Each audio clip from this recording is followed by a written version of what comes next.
Hello everyone, అందరికీ నమస్తే. Welcome back to Rama వంటకాలు. ఈరోజు వీడియోలో డ్రై ఫిష్ కర్రీని ఎలా ప్రిపేర్ చేసుకోవాలో చూద్దాం. నాన్ వెజ్ ఇష్టపడే వారికి తప్పకుండా నచ్చుతుంది. ఎండు చేపల్లో చాలా రకాలు ఉంటాయి కదండి. ఈరోజు పూస పరుగులు టమాటో కాంబినేషన్తో ఇగురిని ఎలా ప్రిపేర్ చేసుకోవాలో చూద్దాం. ముందుగా పూస పరుగుల్లోకి పసుపు ఉప్పు వేసుకొని పూర్తిగా వాష్ చేసుకోండి. అలా వాష్ చేసుకున్న పూస పరుగుల్ని పక్కన పెట్టుకోండి. స్టవ్ మీద కడాయి పెట్టి 3 టేబుల్ స్పూన్ వరకు ఆయిల్ వేసుకోవాలి. ఈ కర్రీకి ఆయిల్ అనేది ఎక్కువ పడుతుంది. ఇందులోనే 1/2 టీ స్పూన్ పసుపు, ముందుగా వాష్ చేసుకున్న చేప ముక్కల్ని వేసుకుని ఫ్రై చేసుకోవాలి. చేప ముక్కల్ని దోరగా ఫ్రై చేసుకోండి. అప్పుడే మనకి కర్రీ అనేది టేస్టీగా వస్తుంది. వీడియోలో చూపిస్తున్న విధంగా కలర్ చేంజ్ అయిన తర్వాత చేప ముక్కల్ని తీసుకొని పక్కన పెట్టుకోండి.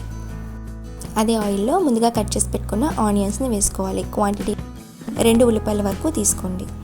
ఇందులోనే 2 పచ్చిమిరపకాయలు కూడా చీల్చి వేసుకోవాలి. ఆనియన్ ముక్కలు బాగా ఫ్రై అయిన తర్వాత టమాటోల్ని యాడ్ చేసుకోండి.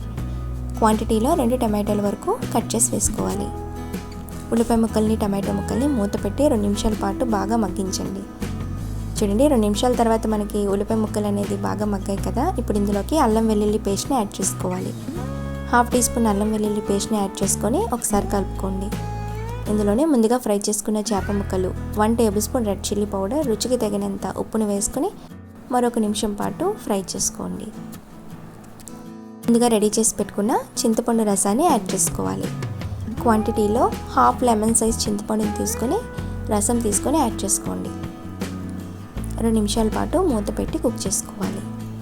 చూడండి, కర్రీ అనేది కొంచెం దగ్గర పడింది కదా. ఇప్పుడు ఇందులోకి 1/2 టీ స్పూన్ జీలకర్ర పొడి, 1/2 టీ స్పూన్ ధనియాల పొడి వేసుకొని మరొకసారి కలుపుకోండి.